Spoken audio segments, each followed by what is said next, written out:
Warzone Season 5 is finally here, and with it comes a lot of changes. Most notably, we're getting new weapons, as we usually do with new seasons, and there's actually 2 new perks, which we're going to be covering. So we're going to be going over the patch notes here, and let's just scroll down a bit here to the playlist update. So in Rebirth Island now, there's Mini Royale Trios. They're getting rid of the LTM payload, which I never personally played anyways, and they're keeping in Resurgence Quads and Blood Money Quads in each of their respective playlist. Nothing too exciting there. Let's scroll down, and they're just going over the battle pass here. It looks like it's just all the skins and weapon skins and stuff like that you get in the battle pass, which not really all that interesting to look at because we can't actually see the stuff here. It's just telling us what it is, so we'll have to wait and actually hop into a game to see what all the stuff in the battle pass looks like. I just want to get into the juicy stuff here. So we got maps. So we got some new points of interest. We have mobile broadcast stations. It says these POIs can be found in a variety of locations in Verdansk, differing from match to match to keep one area from being signal boosted by the rewards they offer. See what they're all about by going closer to them, but be sure to keep your head and tune out the broadcast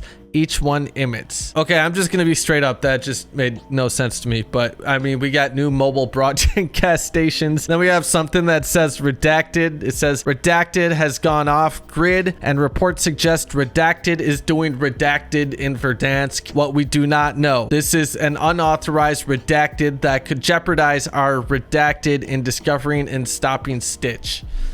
Okay, well, this isn't too helpful at all, but we do know that there is a reveal coming for the new COD game, which is Call of Duty Vanguard. If you guys haven't heard of it yet, I'd recommend looking it up. But the next Call of Duty game is rumored to be Call of Duty Vanguard, and the reveal is supposed to be coming later this month, so this potentially could have something to do with that. Maybe we're going to be getting an in-game reveal, kind of like how we did last year for Cold War, so that would be pretty cool. Scrolling down a bit, we have the new Gulag. Thank God I have not been enjoying this last Gulag at all. It's a remake of the map Rush from Black Ops 2, so hopefully this Gulag is good because I have not been a fan of the last few Gulags, so let's pray this one's good. And then it also says red doors. Beware of these doors sending you to unexpected locations other than the main room. This may have something to do with those mobile broadcast stations you've seen around Verdansk. Okay, well, it sounds like the red doors are just going to be taking us to those new locations, judging on what they say here. Scrolling down even further, we got general here. So for console only, high resolution textures are now delivered through on-demand texture streaming to enjoy a similar visual quality.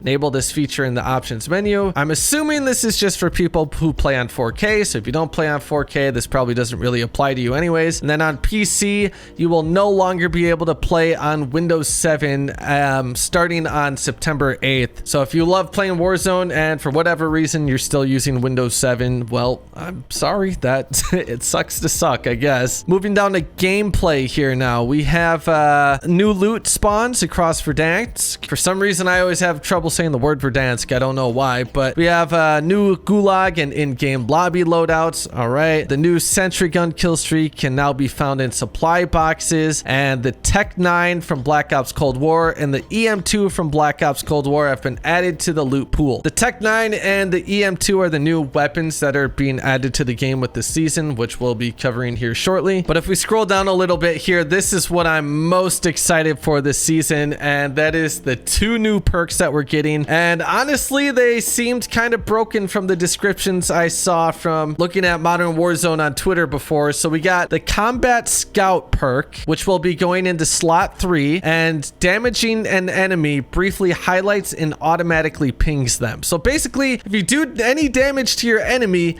they're just going to turn red, and you're going to be able to see them through walls and everything, and it also live pings them. So this perk is basically giving you wall hacks for a few seconds after you damage someone, which seems insanely broken, and I believe your whole team is also able to see that enemy that you damaged through the walls, so I feel like this perk could be just insanely broken. And then we have a second new perk called Tempered, which goes in slot 2, so you wouldn't be able to run Ghost if you are using this perk, but this perk perk is very interesting. So armor plates are reinforced and now absorb 75 damage instead of only 50. Only 2 armor plates are needed for an operator to be considered fully armored. So basically you just put on 2 armor plates and you have full armor now instead of having to use 3, which could save you a lot on armor plates. So this could actually be an insanely useful perk, but is it more useful than Ghost? That's debatable, but I'm sure we'll see a lot of people opting to use this. I mean, a lot of people will be using this, especially since it's a brand new perk. I know I will be, and I will be looking at all this stuff live on stream tomorrow morning. It's just twitch.tv/Webzy. Link will also be in the description if you guys want to hang out over there and watch some of the new season. But they also adjusted cold-blooded. It says undetectable by AI targeting systems and thermal optics, does not trigger high alert warning, and negates combat scout. This change only applies to Warzone. Honestly, I didn't even know that cold-blooded didn't do those things. I thought you could already not be seen through thermal optics when you're using cold-blooded. I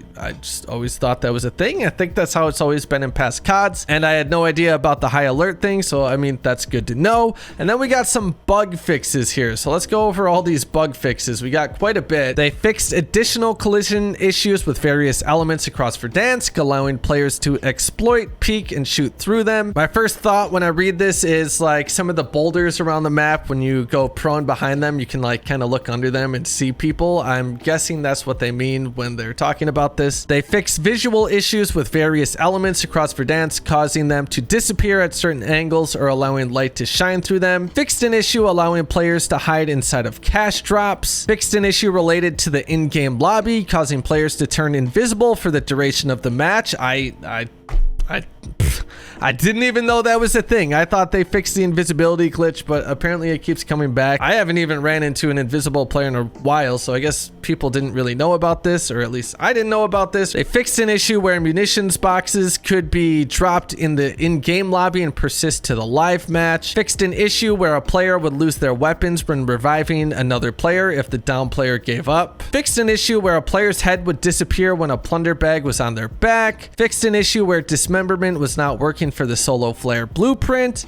Fixed an issue where new text chat options did not appear in the accessibilities menu. Fixed an issue where sniper glint would sometimes not appear. Fixed an issue where the solar flare blueprint wasn't properly applied to the base weapon. Oh, and we still got a little bit more here. Fixed an issue where the bumper ping button layout would ping when deploying a field upgrade. Fixed an issue with the steady aim laser description for the AK-47 and C-58. Fixed an issue where tracers would not present when using the solar flare blueprint. We got a lot of issues with the solar flare blueprint, huh? Fixed an issue with the Kimball pistols would spawn with the left hand unloaded, and fixed an issue with the OTS dynamic icons. All right, so they fixed a lot of bugs, and I'm sure by fixing a lot of these bugs, there is a lot of new bugs introduced. I'm sure there will be a new way for players to go invisible. There usually is in this game, but I'm not here to complain. Let's scroll down a little bit to the UI changes. So this is how the old armor plate used to look, and this is how they look now, the little icon for it. So that's nice. It makes it a little easier to tell the difference between an armor box and a munitions box. So that's a nice little quality of life update. But moving on to weapons, we got our new weapons. So we got the EM2 assault rifle, and then we have the Tec9 SMG. I'm super excited for these guns. I love getting new ARs and SMGs, and the fact that we get both of them is just super exciting. Hopefully one of these guns ends up becoming meta, because I'm kind of getting tired of using the same old guns over and over. But the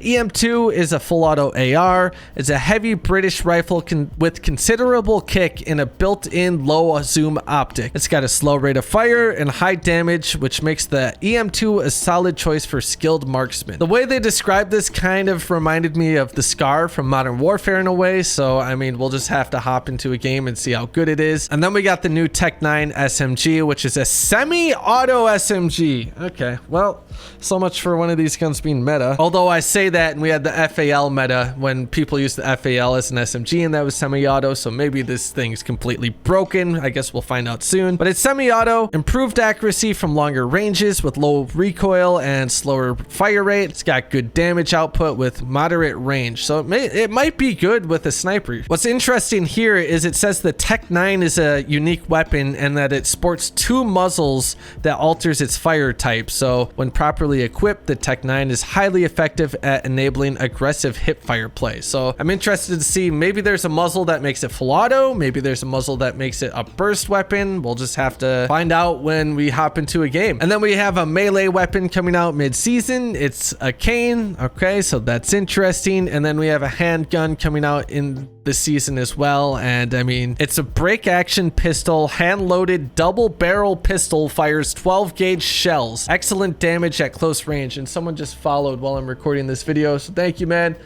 I'm not even streaming, but thank you. And this is again obtained through a challenge or a blueprint in the store. So basically we have a pistol that shoots shotgun shells, so that actually sounds like it could be kind of insane. Onto attachments, that AMP63 that you find everywhere on ground loot. They increased its ammo capacity from 20 to 25, and then they did that with all the magazines here. So the 25 round mag is now a 30 round mag, and the 20 round mag is now a 25 round mag. The 23 round mag is now a 30 round mag. All right, so that's literally all they changed with attachments. So interesting. It doesn't look like there's any nerfs or buffs to any of the guns coming with this season, which is very, very disappointing. And we have the new operators here. I'm gonna be honest, I don't really care about the new operators, but she does look pretty cool right here. And then we got the download sizes. So on PlayStation 5, about 14 gigs. On PlayStation 4, about 14 gigs. On Xbox, it's about 13 gigs. Then about 20 gigabytes on PC, about 22 if you have Modern Warfare installed as well. So pretty big update here. I'm gonna be straight up with you guys. For a brand new season, this is supposed to be a huge update. You know, we're supposed to be getting a lot. I mean, we got new perks, but I'm gonna be honest, I'm a little disappointed. Off of first impressions, it looks like pretty much nothing new is added to the games besides the perks and the new guns, which I will say is really cool that they're adding those. I mean, we always do expect new guns to come to the game with new seasons. I'm always excited for that, but we've never got new perks, so I'm super excited about that. But I just feel like, you know, we're not getting enough added to this game. Like we need something more to spice it up, you know. But either way, I'm excited to try it. And for those who don't know, there is rumors or leaks that an anti-cheat is coming to Warzone and the new Call of Duty when the new Call of Duty does release. So that is something to look forward to, and that's very exciting. But I hope you guys enjoyed this video. If you did, make sure you drop a like. I'd really appreciate that, and subscribe if you're new, and I'll see you guys in the next video.